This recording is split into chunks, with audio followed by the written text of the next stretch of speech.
सभी आदरणीय लोग, आज आप लोग समय निकाल के आए हैं और चूंकि आज हम लोग का प्रेस कॉन्फ्रेंस है, मैंने परिचय दे ही दिया है। हमारे समक्ष आदरणीय विधायक प्रीतम जी हैं, हमारे दुर्गेश भैया जी हैं, कपिंदर भैया जी हैं, हलीम भैया हैं, नगर निगम पार्षद गीता प्रजापति हैं और सभी आदरणीय भैयाओं के साथ मैं आज बात को रखना चाहूँगी।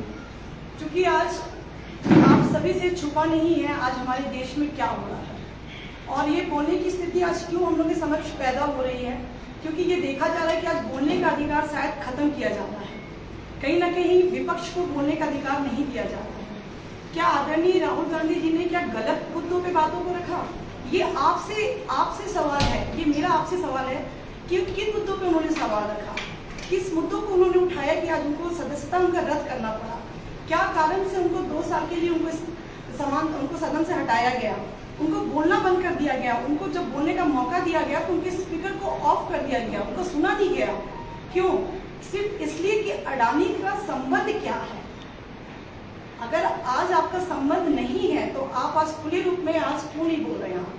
और माननीय मोदी जी, आपसे बीजेपी के ही प्रधानमंत्री नहीं हैं, आप पूरे देश के मुखिया हैं और सवाल का जवाब तो आपको देना पड़ेगा। ये निश्चित रूप से आपको इस चीज की जवाबदेही है। आप मुखिया हो, आपको तो सबसे पहले जवाबदेही होती है कि अगर विपक्ष सवाल करता है तो आपको जवाब देना पड़ेगा। और जवाब क्यों नहीं देना पड़ेगा?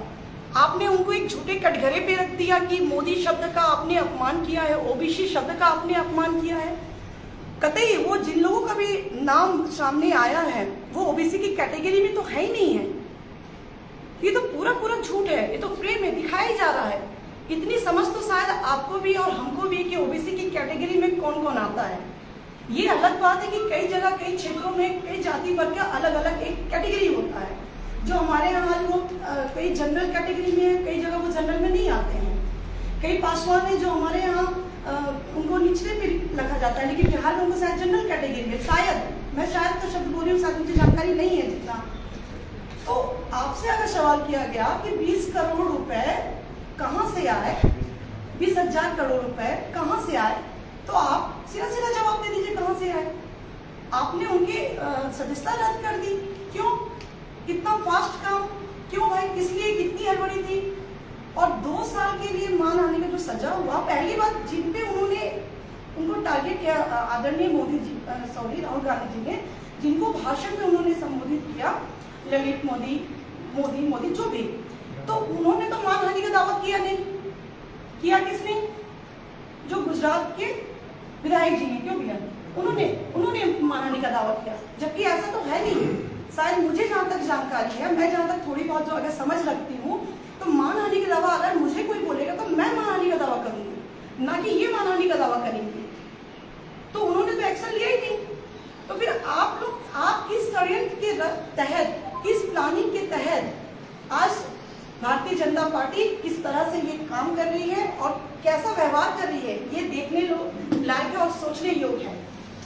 आज जिस तरह से जो फास्ट काम बीजेपी सरकार कर रही है, वो चाहती है कि आने वाले समय में आदरणीय राहुल गांधी जी पूरी तरह से चुनाव ना लड़ पाए। ये पूरा प्लानिंग के तहत हो रहा है।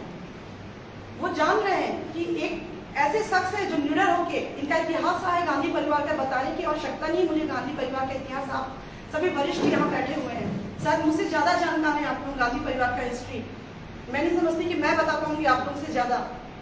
वो चाहते हैं कि मतलब विपक्ष को बंद कर दिया जाए, तो ठीक है, आदरणीय मोदी जी अगर चाहते हैं कि विपक्ष को दबाया जाए, तो वो यही अगर सोच रखते हैं तो फिर तानाशाही वाला शुरू कर दे, लोकतंत्र बंद कर दे। अधिकार जो बोलने के अधिकार है, बोलने का स्वतंत्र है, आज हर एक आदमी सवाल कर सकता है, मैं कर सकती हूँ, आप कर सकते हैं। तो मत अधिकार बंद दीजिए, सवाल जवाब करने का अधिकार बंद कर दीजिए, चलाइए अपना तानाशाही। आप आज इतना फास्ट अगर महिलाओं के लिए शायद मुझे लगता है काम होता, तो शायद महिलाएं आज कहीं ना कहीं जो प्रताड़ित होती हैं, चाहे रेप पीड़ित की बात हो, चाहे उनके अत्याचार की बात हो, चाहे वो कहीं जाकर अपनी बातों को रखती है तो उनके लिए सुनवाई नहीं होती है, आज महिलाओं को दरकिनार कर दिया जाता है। आज आप इतने फास्ट है, इतना अच्छा काम आपने किया है कि तत्काल आपने सुना दिया, घोषणा दे दिया। तो चलो भैया, हम उम्मीद करते हैं सरकार ऐसे ही काम करे, बहुत अच्छा काम करे। अगर सरकार को लग रहा है कि हम अच्छा काम कर रहे हैं, सरकार को लग रहा है कि हम जनहित में काम कर रहे हैं, तो मैं चाहूंगी कि बिल्कुल उच्च न्यायालय है, हमारी कांग्रेस पार्टी है, हमारी कांग्रेस पार्टी शुरू से ही सच्चाई के साथ रही है और निडर होकर काम कर रही है और आगे भी करेगी। और मैं चाहूंगी कि इसी के साथ मैं अपने शब्दों को विराम दूंगी और मेरे आदरणीय भैया जी बैठे हैं, वो अपने शब्दों को रखें आगे। जो भी शासन सत्ता के खिलाफ सच्चाई को रखता है तो उनके खिलाफ ईडी, आईटी और तमाम तरह की जो है आपराधिक मामलों में उन सब लोगों को घसीटा जाता है। इस तरह की स्थितियां निर्मित हुई हैं। हाल ही में जो घटना घटित हुई है, अभी हमारे साथियों के द्वारा आप लोगों को बताया गया है।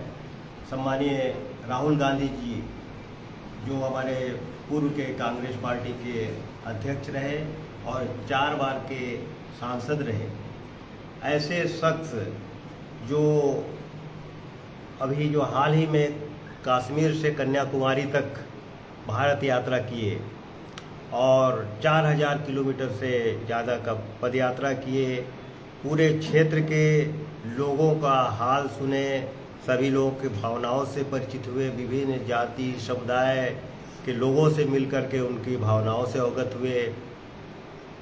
ऐसे शख्स जब सदन में उनके नरेंद्र मोदी जी के मित्र गौतम अडानी के बारे में पूछते हैं कि उनके सेल में इन्वेस्ट करने वाले 20,000 करोड़ रुपया कौन ने इन्वेस्ट किया है और कहाँ से पैसा आया, तो नरेंद्र मोदी जी को इतना बुरा लग गया कि उन्होंने तत्काल तमाम सब कार्रवाई एक साथ राहुल गांधी के खिलाफ शुरू कर दी।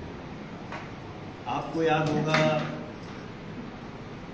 13 अप्रैल 2019 को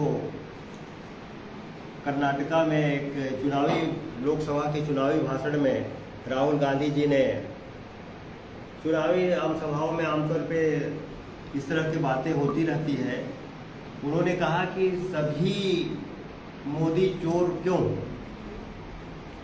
सरनेम को लेकर के नीरव मोदी, ललित मोदी और नरेंद्र मोदी, इतना ही उनका कहना था।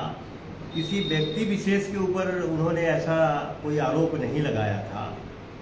जैसे इन लोगों के ऊपर आरोप है नीरव मोदी, ललित मोदी, मेहुल चोकसी, विजय माल्या, ये सब लोग भारत के करोड़ों अरबों रुपया लेकर के विदेशों में फरार हो गए हैं।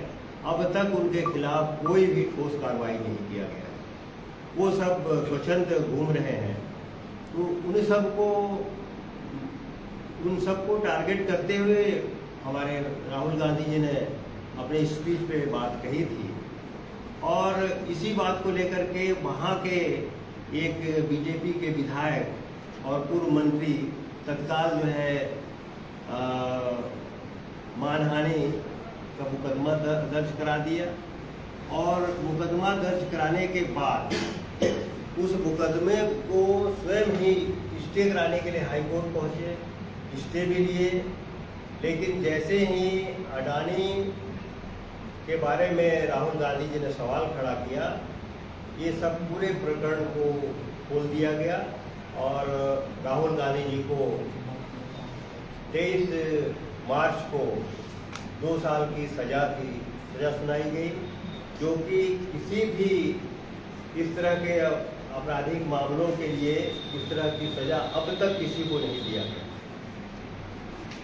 और ये एक बहुत बड़ी देश में तानाशाही का प्रतीक है और कांग्रेस पार्टी इसका पुरजोर तरीके से पूरे देश में, पूरे प्रदेशों में एक साथ इसका विरोध कर रहे हैं।